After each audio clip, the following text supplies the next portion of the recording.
welcome to Key Questions for Key Staffers for the town of Fort Myers.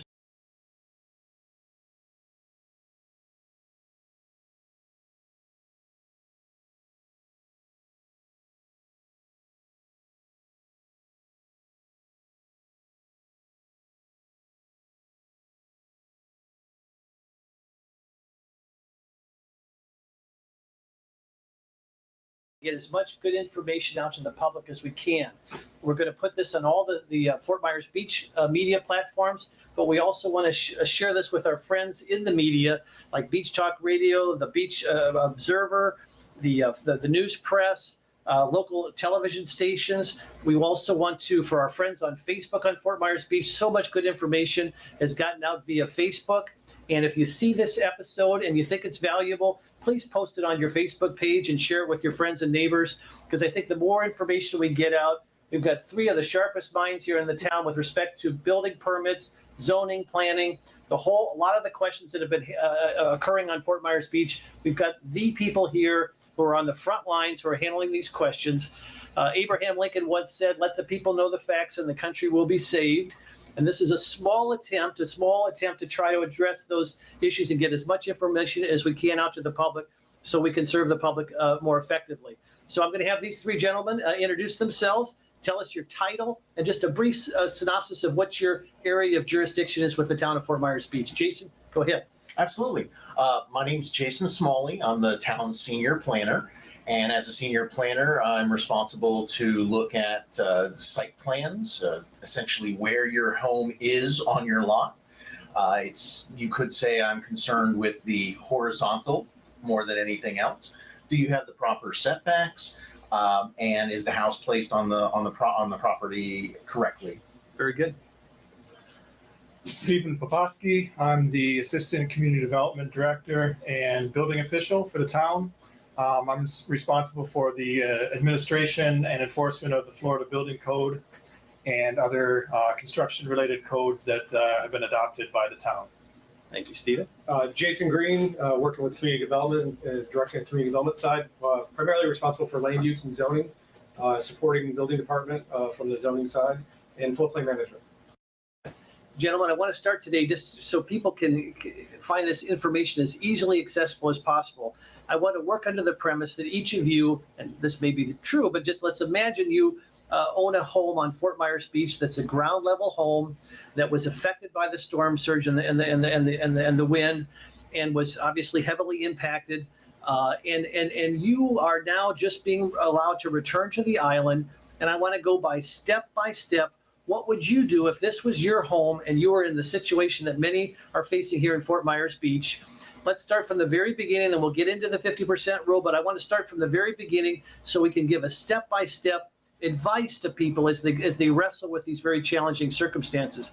So let's start with what the first couple steps are when you arrive back on the island and you get to your home. What are the first things you'd advise the public to, first steps that they would take? Many of them have already been through this, but let's just start at the beginning just so we can cover the whole ground. So how would we start out? Well, a visual assessment was made of the properties by the U.S. Army Corps of Engineers, and they went through and they classified the properties as either a warning, like a yellow classification, or a red. If you have either one of those on your property and you walk up to them, there is typically a notice posted on the property. At least there was. It's either yellow or red. Yellow is warning, so it's at your own risk that you enter the property. We've seen that there is some damage, but we don't feel like there's an immediate threat to you, so it's at your own risk. If it's red, then we really strongly recommend that you do not enter that property, because it's been substantially damaged in a way that the structural integrity is compromised. So for your own safety, it's important that you sort of heed that warning. If it's red, Stephen, what would you do next if it was red? So I would follow the guidance of the town. The first step was to go ahead and have a structural engineer make a structural assessment of your property and determine whether it's structurally sound. He can really determine whether it's going to perform the way it was designed, or if there's something missing, like pilings or piers that have been knocked or washed away. And so that, you have to make sure that it's actually safe enough to go in and it's not going to collapse. And that's the last thing we want to do, is to have further, injury or loss of life. And if the structural engineer deems it not safe, it's generally just, it's a tear down at that point? Well, it depends on their report. Like, they may indicate that at the current condition, I got a whole range of different reports. Some of them say that the pilings have been washed out, and that it's not structurally sound at this time, but it needs to be shored up. Okay. Other ones say sometimes we walk up and it's just a staircase and there's not even a house. Okay. So that that's pretty obvious that it's destroyed. But there's a whole range. You really need to listen to the structural engineers have been tasked with going in depth and providing a report and signing and sealing that report and providing it to the town. And they send that to the town, and that goes to you gentlemen. And what does the town do with that report then? So if they deem it structurally sound, we save that report in the town records under that property. And also we are asking, the Florida Power and Light requires an engineer's report, or electrical engineer or electrical contractor to certify that the property is safe to connect to the power grid. So if it's safe to connect to the power grid and it's structurally sound, we'll forward that information to Florida Power and Light and to the town utilities department to connect to electric and water.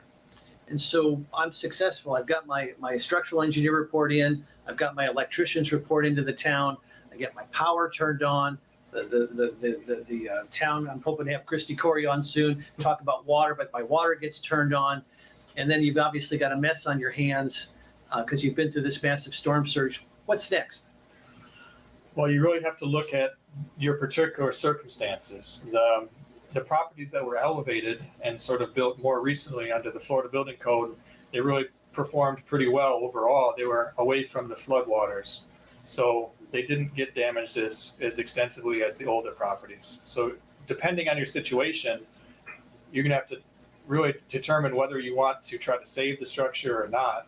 And to help you with that information, we recommend that you get a licensed contractor to give you an estimate of what it would take to repair the structure to its pre-damaged condition.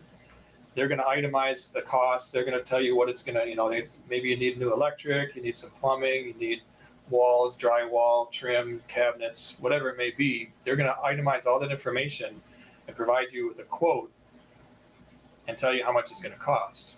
And you mentioned the importance of finding a licensed contractor to give you that assessment.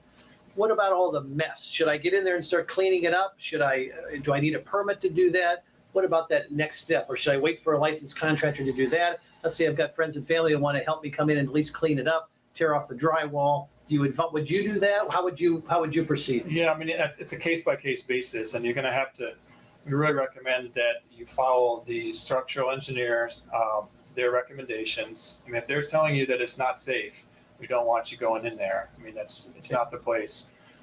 If it is deemed safe, though, how would you proceed? Yeah, Would you let all that? exactly. Like, depending on your comfort level and the condition of the building, you might be able to get in and do some cleanup if it's not damaged to a point where it's dangerous. Do I need a permit to do any of that cleanup? So there's debris that will have washed near or on or in their property from other properties. You can do the basic cleanup. You can even start pulling out some of the waterlogged drywall and things, carefully do that and start moving it out to the right of way so it's available for pickup. But as far as changing systems of the house, like framing, electrical, mechanical, plumbing, all of that requires a building permit. So you have to, if you're getting into that area, if you're past the drywall and it's all cleaned up and now you want to start working on it, you need to come in and get a building permit. Do I want to get my estimate from my contractor first before I start thinking about doing the repair work itself? Determine whether the house, I could save the house. We're starting now approach the 50% rule concept. And why don't we first of all discuss in very simplistic terms what the 50% rule is? I think most folks understand it by now. there's a lot of nuances I want to get into, particularly with the county's recent action. So who wants to take just the initial 50% rule? What's the concept behind it? And particularly as it relates to Fort Myers Beach? So the 50% valuation, also referred to as substantial damage, this is a concept of, has your structure suffered 50% of the valuation pre-storm? So what was the valuation the day before the storm? Of your structure. Of your Not structure. your land. And that is an important part. Thank you for bringing that up. Is when you think about this, what you see on Zillow includes your structure and your land value. So you have to strip out that land value and get right to the structure value. And I think we'll get into this in a little bit about how to get those valuations. And I think that was spoken about at the town hall, at the town council meeting today about that. But the basic concept is to repair your house back to how it was the day before the storm came. That valuation, if it hits 50% of the assessed value of the home, then at that point you are obligated to meet all of the current floodplain regulations. And the one that most people are familiar with is the idea of raising your home up to what's called the base flood elevation plus 1 foot. Okay. And so in this case, if we have an at-ground home, that elevation can be 10 feet or more above the ground level of your existing lot. And Jason, are we generally talking about building a brand new home at that new level? Or are we potentially, depending on how much damage, we could move the existing home up? Is that correct? That's exactly it. In general, those are going to be your two options. If the structure has not suffered enough damage to the point that it could be physically lifted up, then you have that option available to you. There obviously are some questions to be asked. Do you want to spend the money to elevate that structure? Perhaps you're really in love with the structure as it exists today, and that's perfectly fine. If you feel that is worth it to you to elevate the home on piers or pilings, that can happen. Many people will decide that the damages that they've suffered are just too immense, and that if they are going to rebuild, that they're going to rebuild a brand new home. So tear down and rebuild. And at that point, in both situations, you would be obligated to meet that minimum base flood elevation plus 1 foot. So I think that's an important distinction that you touched on, is the structural that Steve was talking about, the structure unsafe or safe. You could be structurally damaged and unsafe, but not end up being a 50% rule home. Or you could have no structural damage and be safe, but then still meet the 50% rule. So the structural safety of it isn't necessarily the driving force behind whether it meets or doesn't meet the 50% above or below. Structural stuff is expensive. So sometimes that play a big role in whether it does or not, but it doesn't have to be. So you could have a structurally unsafe building, but the rest of it was okay. And that might be a choice to elevate that to protect that existing home that you had that seemed to be all right. And Jason, I've heard you talk about, and before we get into the 50% rule and how to find out the value of my structure and whether it meets the 50% rule, you've talked about in broader terms some of the advantages of building up, aside from the 50% rule, just from a practical standpoint. Do you want to touch briefly on that if you could? Yeah, I mean, I think some of the conversations that have been going around with the community and with the council meetings, and there's somewhat of a tone of how do we figure this number out so we can figure out how to get around it, almost like the challenge is to be below it. And I think we got to be careful of that, because first and foremost, the rules are meant for protection of life, safety of structures, insurance, obviously, because lower buildings will have higher insurance costs. There are obviously is a lot of NFIP money being spent on a recovery. NFIP. National Flood Insurance Program. When you pay flood insurance, it goes into a big kitty, basically a big pot of money that gets then distributed out to those that are harmed and damaged through storms and events. I heard you. I don't want to interrupt you. Sure. But I heard you say one time that the amount of savings on your flood insurance, if you build up, could be dramatic over a period of time. It could potentially offset some of your other costs. Yes, that's a great point. That's an important factor to evaluate when you're considering the cost of elevating. A lot of people say elevating is too expensive, but then I would suggest going to your insurance agent and having them run a scenario for you and saying, what is my insurance going to be next year with the new way? They're actually introducing a new way to calculate flood insurance. And so go and ask them, have them do that analysis of your at grade or below flood structure and tell you what that's going to be. So if over the next 5 years you end up paying $5,000, $6,000, $8,000, $10,000, that's a huge expense Because you didn't elevate. because you didn't elevate. Yeah. Right. So factor that into when you're doing the math on whether elevating is good for you or not. And in addition to that, when you're elevated and the higher you go, you'll get discounts on your flood insurance. So your flood insurance could go from $10,000 or $8,000 down to potentially $1,800.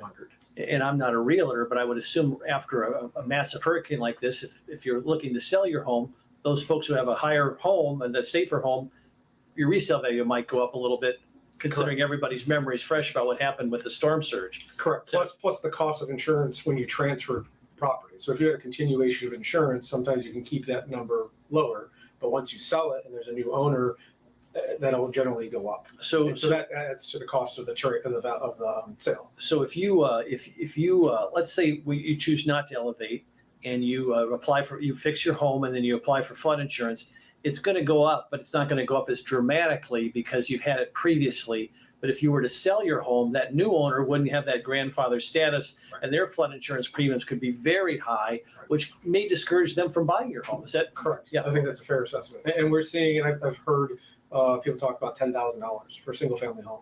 $10,000 per year premium for flood insurance? And it can range anywhere from, I think typical right now is $1,800 to $2,000, but with that transfer or with the pre-firm, which is the pre-flood insurance rate map, right? So we call it pre-firm. That's a term that means you were built before the maps were put in place.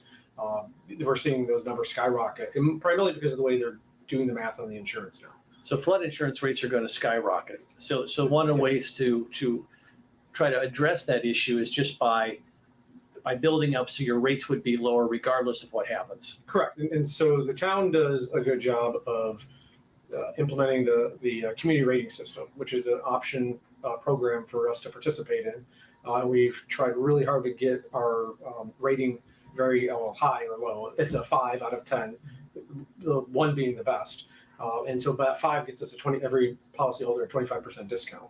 So because we do a lot of efforts related to floodplain management, permitting, evaluating, making sure our records are clear and precise, we give those policyholders, we get them a 25% So the discount. federal government watches how the town regulates its various properties, and the more conservative we are, protective we are in terms of being aware of potential threats, we get a much better rate on our insurance than we would otherwise. Yes, it's implementation of your regulations, it's carrying out those activities, it's creating open space and preserving natural areas that then can absorb some of the energy in the storms.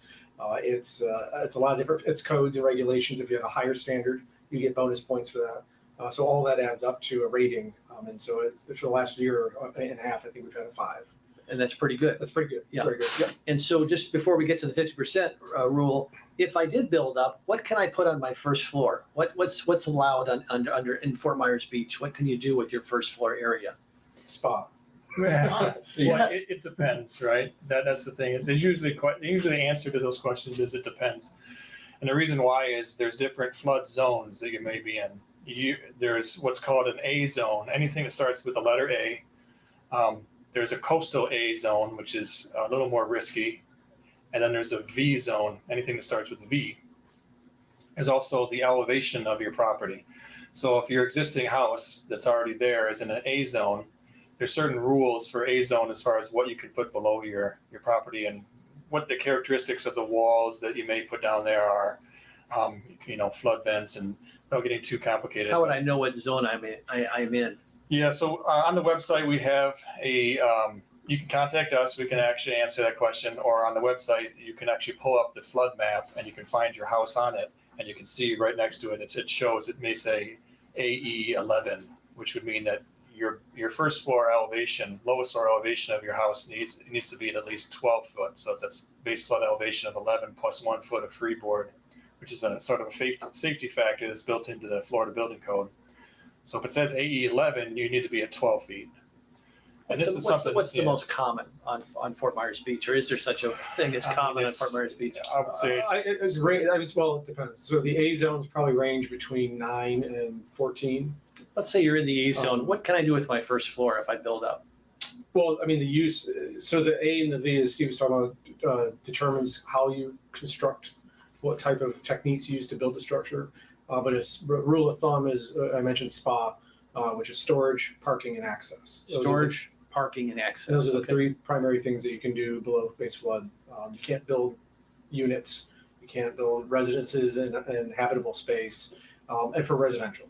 Do you need certain appliances and electrical and other, and air, do you need air conditioning? Does that need to be elevated as well? Yes. Mhm.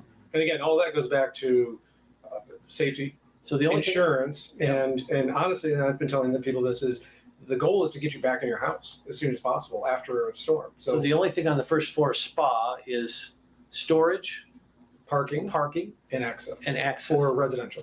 Okay, and use the word access. What does that? How do you? Stairs, your access ways. Elevators that are flood proofed and meet the regulations for those. Those can be there. Now, commercial, there's certain things you can do with dry flood proofing and putting panels. People have probably seen these steel panels, or at least when you walk into a commercial building, you'll see bolts on the side of the frame of it. That's probably for a panel. So they can do commercial can do it a little bit different than residential, but residential has to be elevated above. If I want to keep my house on the ground floor, this 50% rule becomes all the more significant. How do I find the value of my structure? So we have a frequently asked questions page.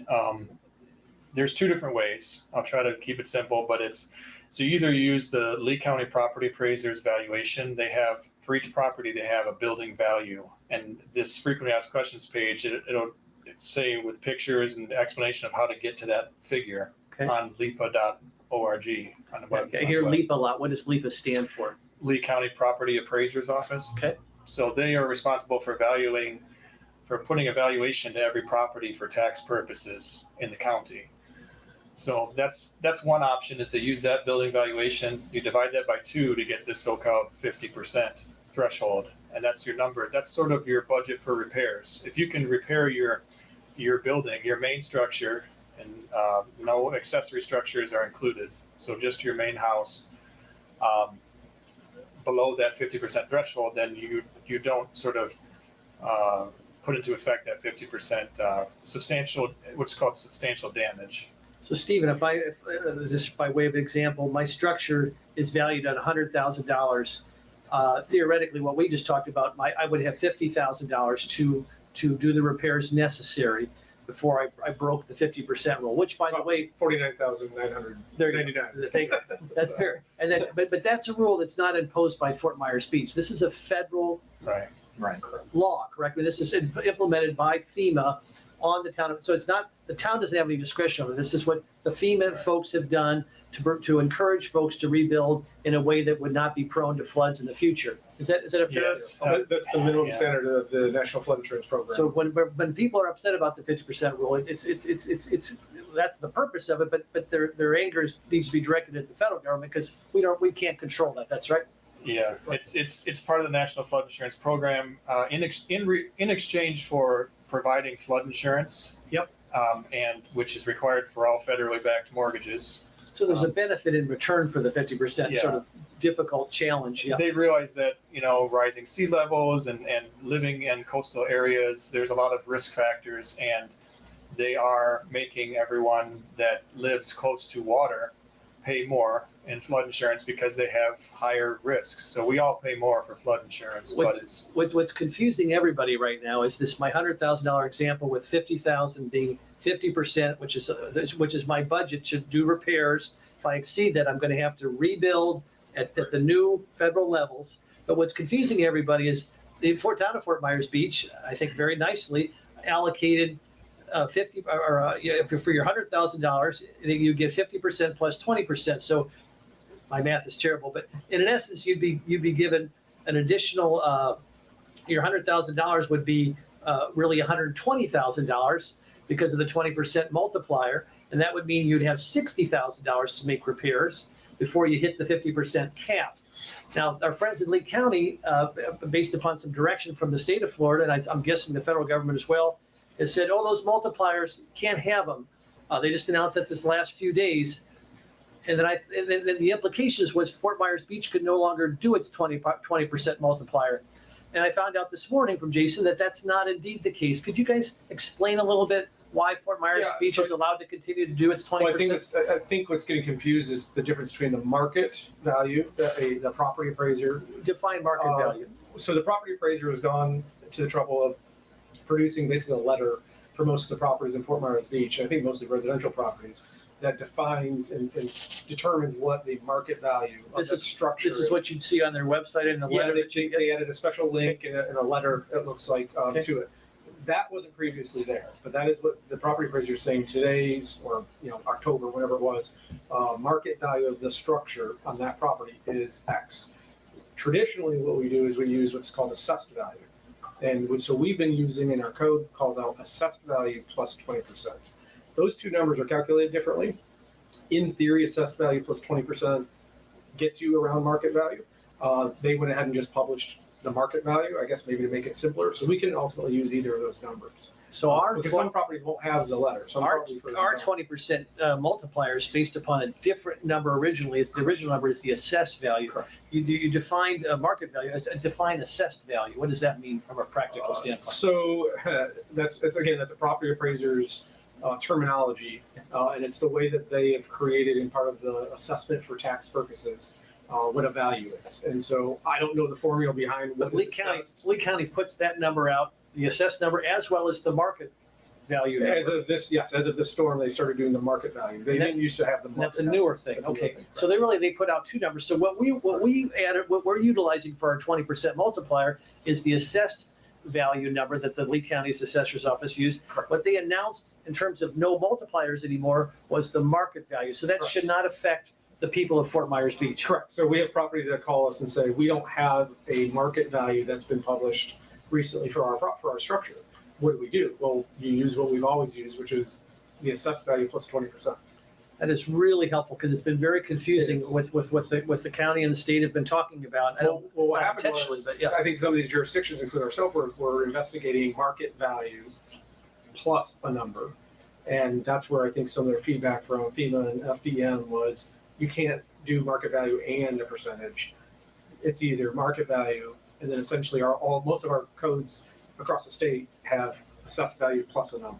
And so when I'm searching for my number to utilize for Fort Myers Beach, I look on my LEPA, my Lee County Assessor's website, and they'll have an assessed value number as well as a market value number. The market, I'm hearing there's some properties that don't have the market number, some commercial properties, some properties with multiple structures, and I've heard today some residential structures don't have them, and I don't know why. And but that's most okay of them though, are. because what we care about in Fort Myers Beach, to get the 20%, additional 20%, it's the assessed value. So that should be easy to find. We can also use that number, correct? Yeah. But that's what they need to be looking for when they look for the structure of the value of their structure. Right. Is that assessed value number, particularly if they want to use the additional 20%. And it's important to point out, and Steve remembers always to mention this to people, there's also a third option, which is you can get a private appraisal based on the pre-storm condition and what the value of the structure was based on that appraisal. And you would get a private appraisal if you thought the assessed value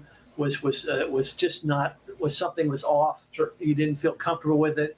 You're still trying to get that 50%, reach that 50%. But that's when you would generally get a private appraisal. And from what I've been told, that private appraisal trumps the other numbers. Is that It depends on the appraisal, but it can. Can? Yes. So we locally have a regulation in our code that calls out and says if you go 30% over, then you have to have a second appraisal. So there's a trigger point to make sure that the appraisal wasn't so? If it's too egregious, out of bounds, so to speak, and that they match up. And a lot of times the second appraisal will be very similar. Okay, we're getting to the point now where the show where you're all on the front lines. You're getting all the phone calls. You're getting all the inquiries. Given what you get asked on a daily basis, each of you take a minute or take more than a minute and talk about some of the most frequently asked questions. Where if you could only just talk to 5,000 people, you could alleviate a lot of these questions and calls by just kind of walking them through some of the most common misunderstandings or requests for information. You want to start, JC? So I think we hear a lot of it, but if I can talk about one thing that I've heard over and over in the past few weeks, it's about existing structures that may not have currently compliant setbacks. Now, I'll take a moment to define a setback. Thank you. A setback is a a distance away from your property line that your structure must be, minimum.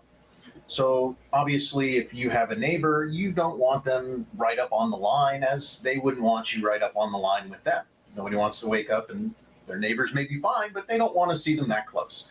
So the point here is that on most structures under current codes, you would have setbacks that are determined by the width of the property. So if you have a relatively, wide lot, you may have setbacks of 10 feet or more. Sometimes it will be less, but let's assume for round numbers, 10 feet. We've got many structures that were developed under previous jurisdictions and under previous rule books, and they may be less than what today's codes would call for. So we get a lot of questions of, well, I've only got 5 feet that I'm set back. It was always built this way, and that's absolutely relevant. We see that everywhere in the community. So the question then becomes, well, can I retain those setbacks? And could they be grandfathered in other words? Grandfathered, Yeah, absolutely. okay. Right. So in those cases, if you reach that 50% threshold with the structure, you're obligated to bring the entire structure into existing codes as of today. So that means if your setbacks are 10 feet and you have a structure that was built at 5 feet and you hit that 50% rule, you're obligated to. So not only do you have to reach FEMA's standards, but you also have to meet the current setback standards for the town of Fort Myers Beach. You have to meet many of the existing codes, if not all of them. I won't. Is that a related to a FEMA rule, or is that a town of Fort Myers Beach rule? That is a local ordinance in our land development code, or LDC, if I use that term again, LDC. Okay. Our land development code in the build back policy, post-disaster build back policy, requires that for all structures, they come into compliance. And that would be with building code, with flood codes, and including our existing setbacks or land development codes. How would people know if they have a problem? If they have an older home, is that something they'll want to check to see if their setback is going to have to be adjusted if they rebuild? How would they know if their setback is in compliance with current code or not?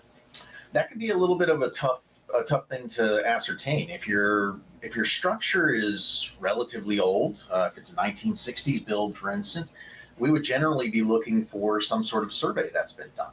But a lot of people who purchase homes, they may not have pulled any permits recently that would have obligated them to go out and contract for a new survey. So the first step may be just to understand how old your home is and where the build documents for them are.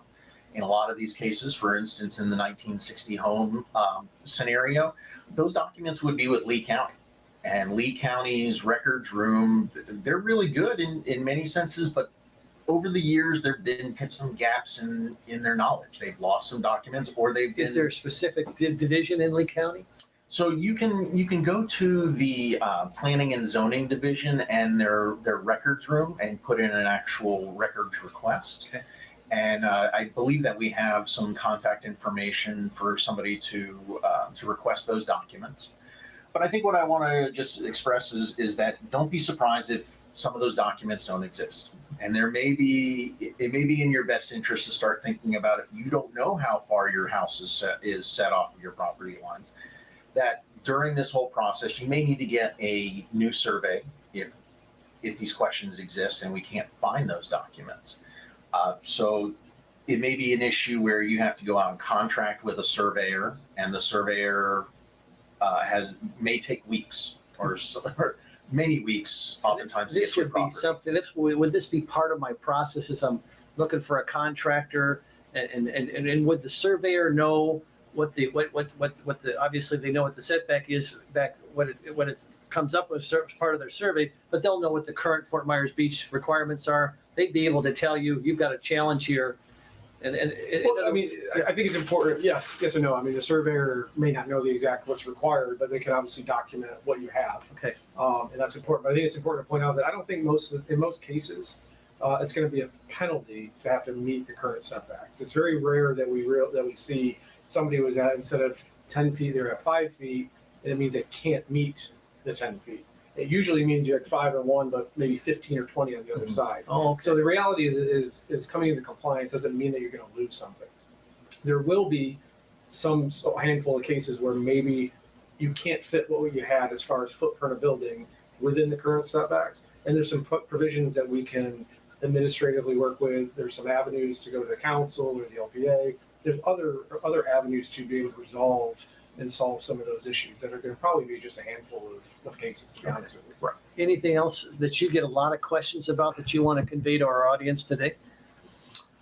So those tend to be the big issues. At this point, we're just now getting into an issue or an area where people are coming back to their properties and just trying to clean them up.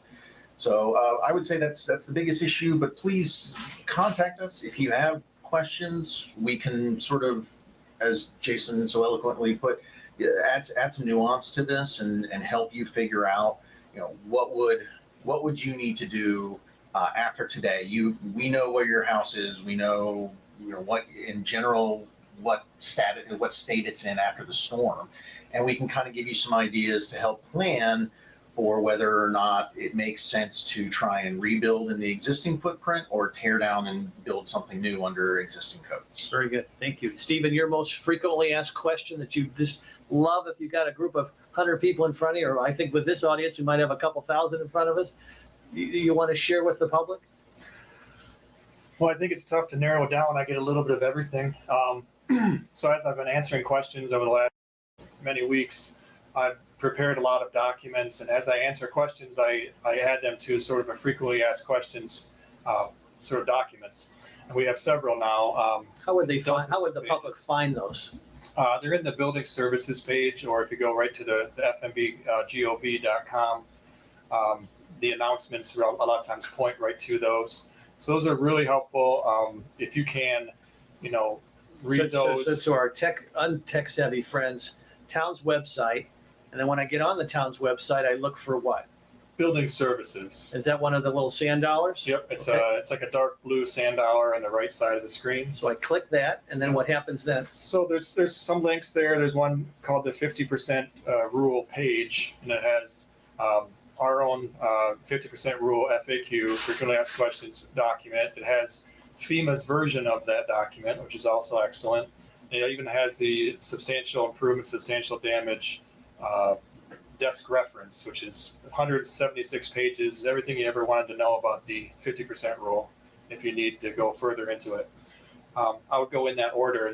Your questions may be answered by our own FAQ that we developed, but the questions are always, they seem to be sort of the same questions. So and they're in that document. So if you can read that, that would be, I think a lot of times you're going to have your answers, So that's the first frequently asked questions section of this part of the town's website that you just described addresses most of the major questions that you've been getting thus far. Right. Wonderful. Jason, you have anything you want to share to the public that you just get inquiries that are very voluminous?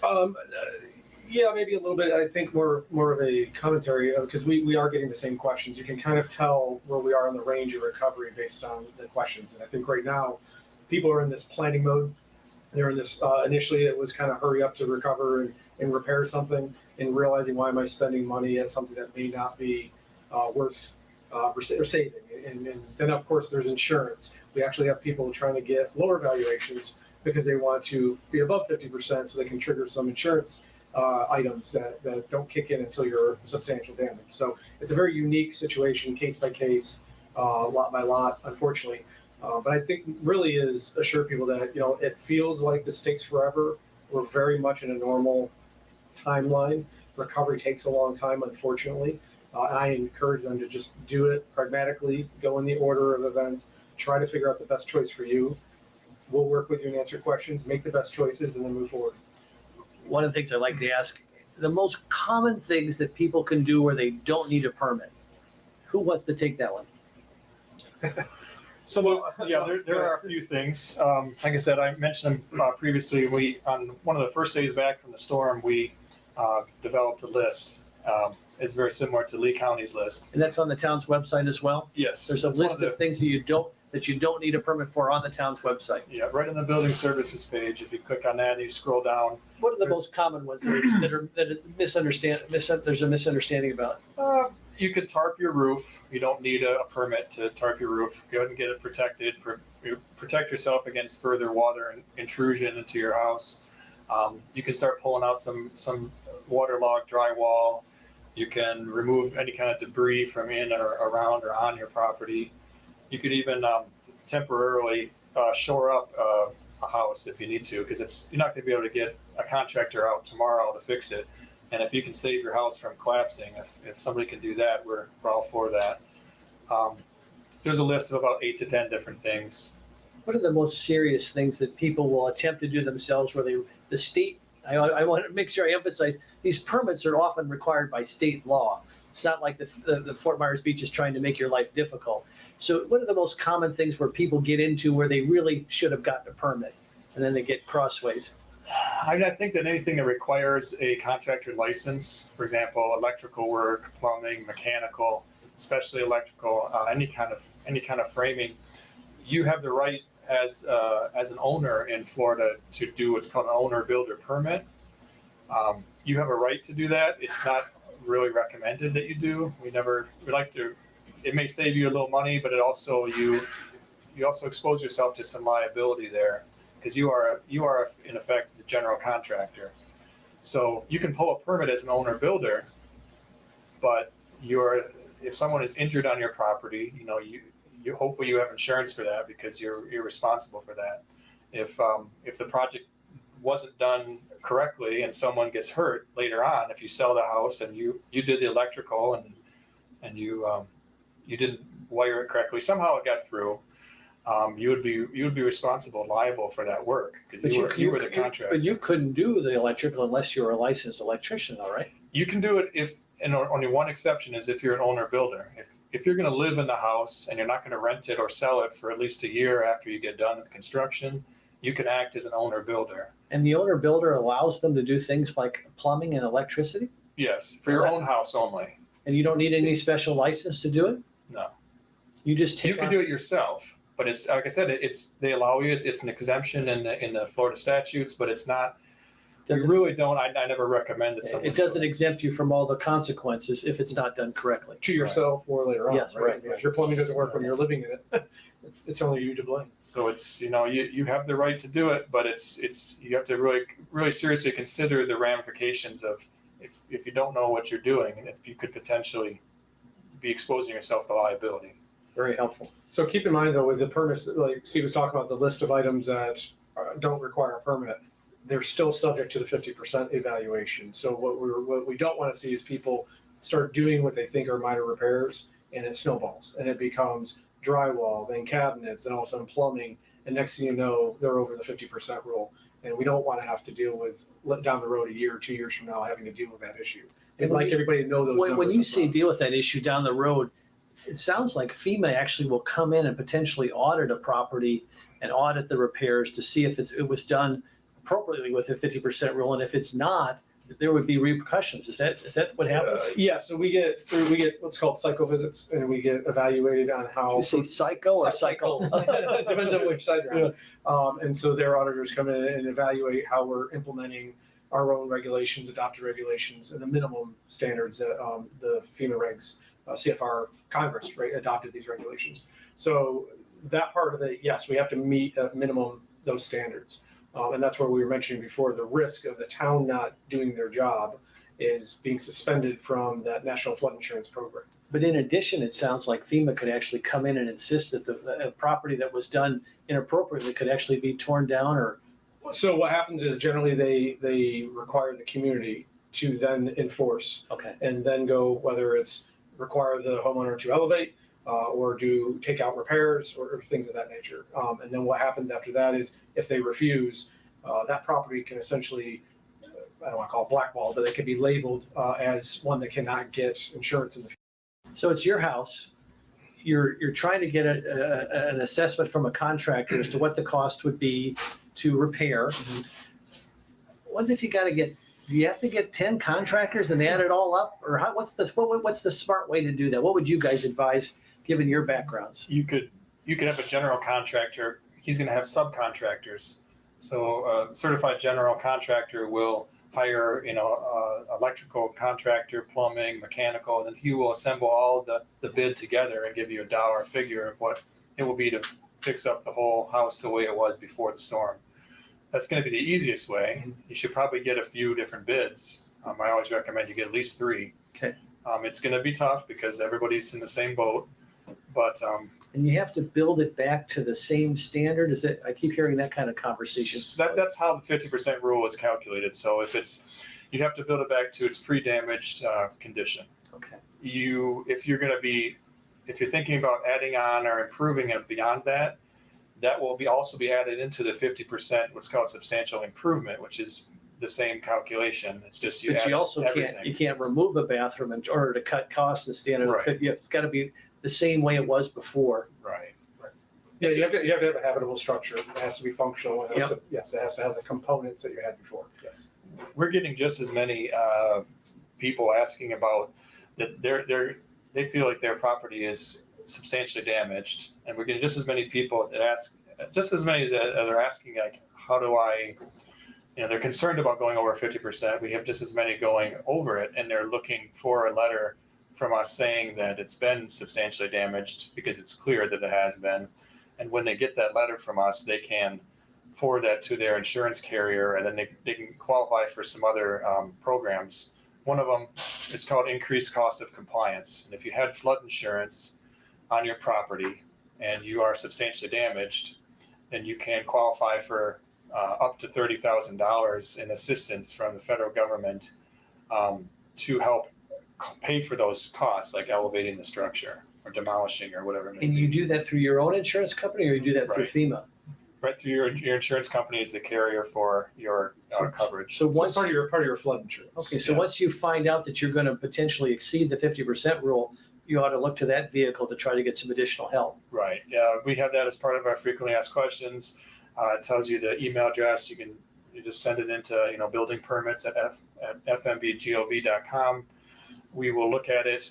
Your estimate. Let's say you were valued at $100,000. Your building and your reconstruction cost is going to be $150,000. You're easily over it. We'll take that information, send back a letter of substantial damage determination, and then you can forward that to your insurance company, and then they'll use that to basically process your claim for elevating, for rebuilding, for demolishing, whatever it may be. Well, this has been extremely helpful. I want to just remind our audience, these are the 3 subject matter experts for the town who will be processing all this and giving all the advice. So I've heard a lot of people talk about all these issues, and it's great to hear directly from our subject matter experts who work for the town of Fort Myers Beach.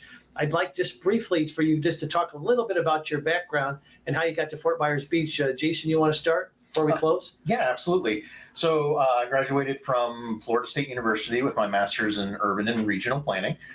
My wife and I came down here about 6 years ago, where I started with Marco Island, and I was doing a lot of the same things with them. So I took that experience after Irma, and I came here earlier this year in March, I believe, April. Time doesn't mean a whole lot anymore these days. And I've been working with some really, really smart and really dedicated people here as the senior planner, and just helping to sort of bridge the gap between the built environment, the natural environment, and just try and make this the best place possible for the residents. Excellent. Thank you. Steven? Started out in the state of Michigan, from West Michigan, and I went to engineering school at the University of Michigan, and then spent about 20 plus years in various roles in the construction industry as a builder, real estate developer, and so forth. Eventually got into the public sector as a building official. Spent some time in the city of Cape Coral as their building official, and eventually ended up here, and really happy to be here. I got here 2 days before the storm, as a matter of fact, but You started at Fort Myers Beach 2 days before the storm. yep, I must have said, look, there's a hurricane coming. I'm going to go where the action is, I guess. I think it was a calling. Yeah. Yeah, but great people here, and we're really willing to help. If you have any questions that have not answered on the website, please feel free to email or let us know and we'll help you out. Thank you. Jason? I ran away from New York a long time ago from the snow and ended up in North Carolina undergraduate. And then I said kind of a similar thing. Where's all the fun and action? So Florida. So in 2003, came to Florida, worked throughout the middle of the state and working my way south from Polk County, DeSoto, Charlotte, obviously down here. I've been, in the first half of my career was in government and managing departments in planning and zoning. Got into floodplain management by mistake. And it's kind of taken a big piece of my career moving forward. And I've been with the town as a consultant to the town since 2017. And I currently advise this town and other communities like it throughout the state and similar issues. Well, I want to thank everyone for your service and thank you for being with us this afternoon. My name's Jim Atterholt. This is Key Questions with key staffers with Fort Myers Beach. We hope it's been informative. And if you really like the content, we hope you'll share it on Facebook. We hope our media friends will share it and help us get the word out. Thanks for your time this afternoon. We appreciate everything you're doing for the town of Fort Myers Beach and the people of Fort Myers Beach. Have a great afternoon. Thanks, everybody.